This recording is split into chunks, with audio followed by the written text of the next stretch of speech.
Hey there, everyone. We're going to be talking about the process of putting together a David Hockney photo collage. So, if you want to go with this journey, go on this journey with me, that would be amazing. First off, what I did was I basically took and grabbed the photos. And when I took the photos, I made sure that I stood in one spot and took pictures from left to right, up, down, and kind of made a strategic way of having the camera in one place and taking photos all around it. That is going to be the first step of your David Hockney photo collage, is gathering the photos. So when you get the photos, they'll look a lot like this, but basically, yeah, you're going to just take your camera, move it left, take a picture, right, take a picture, and then maybe down, take pictures, and then up, take pictures. So now I have the pictures, and we're going to talk about editing them together. So first, I downloaded all these pictures by like clicking, and then um, basically right-click download. Um, Basically, that's the way that happened. And then I got them here, which means they're in a compress folder. So if you right-click on that and you say extract all, now, this is if you are in Google Photos. If you have other ways you keep your photos, you can download them. Basically, just getting your photos on your computer is the most important part of that. And now I'm extracting the photos, so I'm taking them out of that folder. Now, I have way too many photos, probably, from what I need, but who knows? You never really know until you have them on your actual screen. So I wanted to make sure that I'm safe, and I have like 50 photos. Now you need 20 or more. That's the suggestion. So that's a good place to start.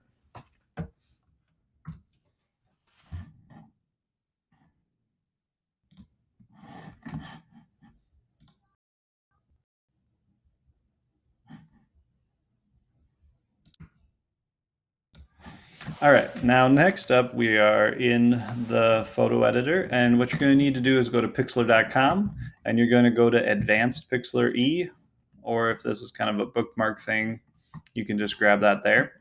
Then you're going to want to basically create a new image.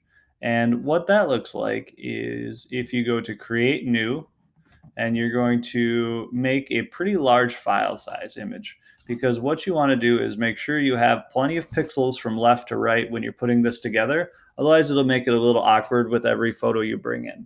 So let's just Hockney collage. And then I'm going to just do my initials. And I'm going to actually make the width of this, let's do 5,000 by 3,000. Now, this is just some random numbers I'm putting in there. It depends on your internet bandwidth too. But basically, I will add a background that's white.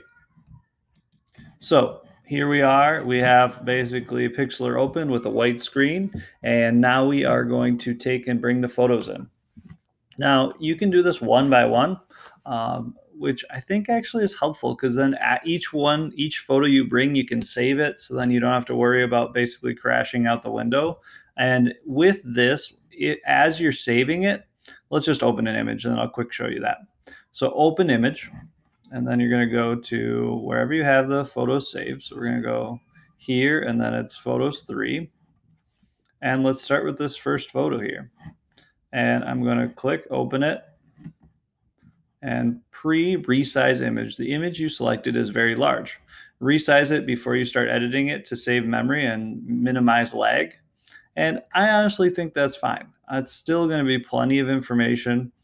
Um, so I'm going to say, yeah, that's okay. So here we are, and we have our picture, and we have our file that the picture will go in. So I click here, and I basically just bring that picture in. I'm going to have to make a selection. So if I right click and I select the photo, now as you're selecting this, let's say you don't need the whole photo for the area you're bringing it into the collage. You could always make this selection and just cut out part of it if you already know you have that part in your image. So copy, Control C, go over here, press Control V, and you can see that our photo has arrived. Now, This photo, once again, is pretty big, but you know, generally this is gonna kind of be where it is, and you could already kind of resize it to maybe be about the size you think it'll be. So here we are. Got our photo later, and you have the base layer, the bottom layer, and we're going to delete this layer because this was an accident. All right. I'm going to open a bunch of images in here by going through that same process. So if I go open image, and you can kind of figure out where you were if you're going one image at a time by just going down the line. Now I'm going to try shift click where I'm opening 1, 2, 3, 4, 5, 6, 7 images. So open, and I'm actually going to go smaller than full HD because we're piecing these together. I'm going to say, don't ask me that again. All right, so now I have all these different images that are kind of opening up in here. Now I didn't do all of them because then it's so many different tabs and I feel like that is a good chance of crashing it. But I have this image just to keep track. I'm actually going to close down this one. Now this next image is up, so I'm going to use my selection tool and make my selection. And really, we're only going to maybe be using some of this over here, but I'm just going to bring it in just to kind of demonstrate. So now you can see that I have this image, which is a little bit more water, and then this image, which is pretty similar to that other image, but is a little bit different angle and has a little more trees. So then I kind of have to make some different choices and what I'm going to keep from each image in regards to this versus this. So if I kind of line this up, I think I'm going to drag this layer to the top and I'm going to just line it up behind.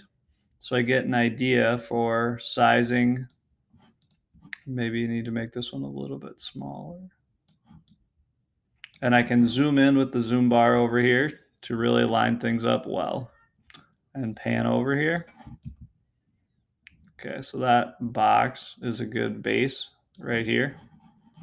So I can kind of line that up and see how that looks. Now, as you do this, you'll realize that things aren't going to be perfect, but that's some of the beauty in it, I think. As you go here, yeah, this tree looks a little goofy, and you can actually cut out maybe this part of the tree with your selection tool if you wanted to. So make sure you're on the right layer by clicking on the picture. And then I could use my selection tool and just say, okay, I just want to get rid of this area right here because that tree looks funny. And then I could delete it. And then it would look maybe a little bit more natural. Edit, and then, or select, deselect. So then you can kind of see that the tree looks more normal and basically there's less of a glitch. Now you can see here, there's a glitch right here in the bottom pole. But let's just say this is, step one for the day. You get to this point, 2 images, you line them up, you kind of like how it looks. So then what you're going to do is go File, Save. It's really important that you don't save these as JPEGs, but actually as PXDs. What this means is it's going to be a layered image where you can basically still work on the layer palette over here on the right. So you want to save these as a PXD as you work on them so that each day you can kind of still move around the layers and work individually as layers. So download, and it is creating your file.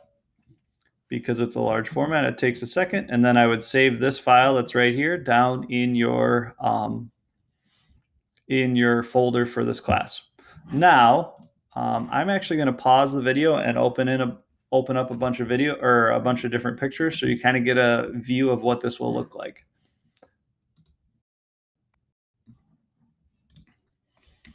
All right, just to update, I have some images open here, and I want to just kind of remind you that as you're taking these pictures, maybe sometimes you might have 2 pictures that are pretty similar, and then as you are piecing them together, you kind of get to make the choice.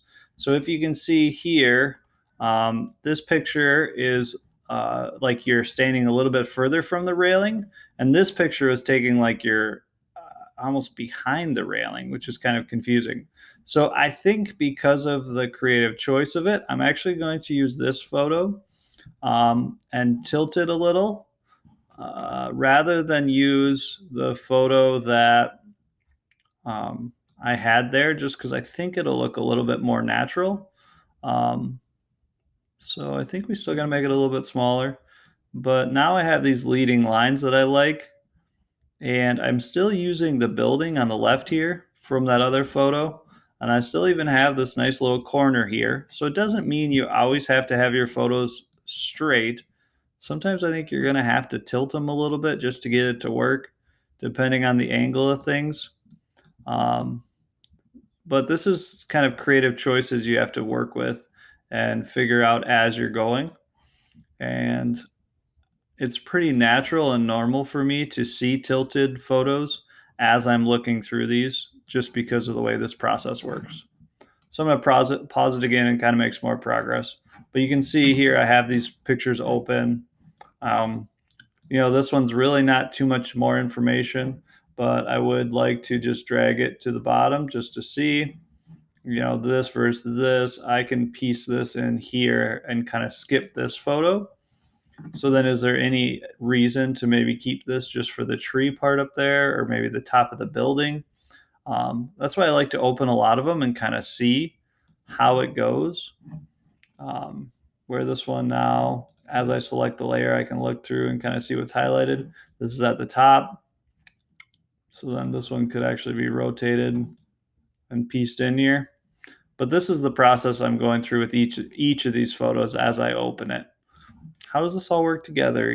Like how can I then have the street sign work? So maybe for this, I want the building to line up kind of like that does, not perfectly, but then I can once again take my selection tool and get rid of this grass area here.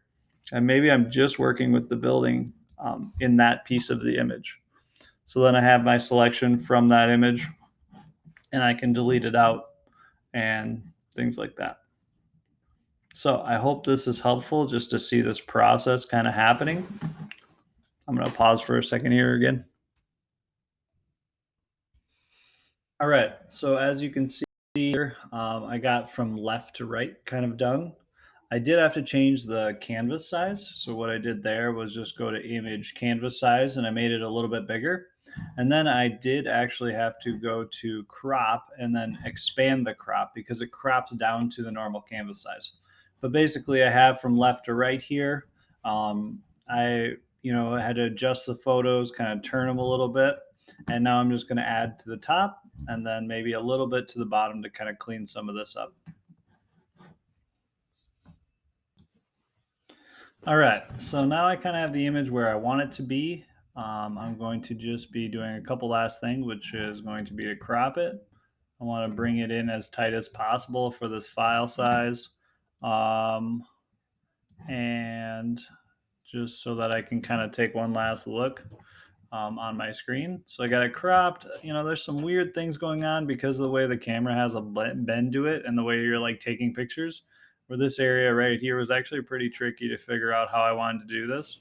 It's not perfect, but that's kind of the beauty of it, is these kind of creative different ways that these pictures blend together and almost like sculpt together. But I think it's good enough that I'm happy with it. I have this image of myself because when I look down, there's my shadow, kind of like a self portrait. And one thing I did is when I was working here, once I had all these in line, I actually merged these layers down. So if you right click, you can do merge down and it will merge these layers. So like this image right here, if I click merge down, now that image is actually a part of this. So now it's all in one layer. Here again, if I take this image, which is just a background again, right click, merge down, and then in the end, what you can do if you want to kind of play with the sizes, you can right click on the top one and then you can say merge visible and it actually then creates one flattened image. So then you have your whole image that you can basically kind of see. Now, why you would do that is because now that you have a flattened image, one thing you could consider is, let's say you went to adjustments, hue and saturation, you could drop out the saturation And I'm actually curious to see how this looks in black and white. So then you could apply it. And that's actually kind of interesting, the black and white version.